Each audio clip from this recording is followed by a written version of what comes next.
திமுக அதிமுகவை அழிக்க போராடி கொண்டு இருக்கும் போது மீண்டும் அண்ணாதுரை எம்ஜிஆரை கொண்டு வந்தால் என்ன செய்வது என நாம் தமிழர் கட்சி ஒருங்கிணைப்பாளர் சீமான் தெரிவித்தார். இது குறித்து நிருபர்களிடம் சீமான் கூறியதாவது: தமிழக வெற்றி கழக தலைவர் விஜயை எதிர்த்து பேசினால் திமுக கைகூலி என்கிறார்கள். விஜயை விமர்சிப்பதால் திமுகவிடம் நான் பெட்டி வாங்கிவிட்டது போல் பேசுகிறார்கள். திமுகவை எதிர்த்து பேசினால் RSS பாஜவின் கைகூலி என்கிறார்கள்.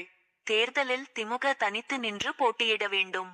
ஓட்டுக்கு பணம் கொடுக்க கூடாது. எந்த கொம்பனாலும் என திமுக சொல்கிறது.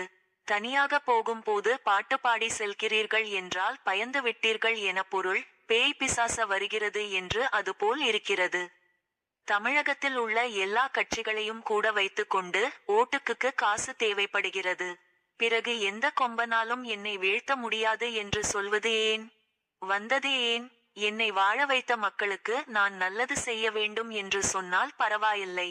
உங்களுக்காக என்னுடைய வருவாயை உச்சத்தை விட்டுட்டு வந்தேன் என்று சொல்லும் போது எங்களுக்கு ஒரு கேள்வி வருகிறது: யார் உங்களை வரச் சொன்னார்கள் என்று? அரசியலுக்கு வந்த பிறகு சேவை செய்ய வேண்டும்.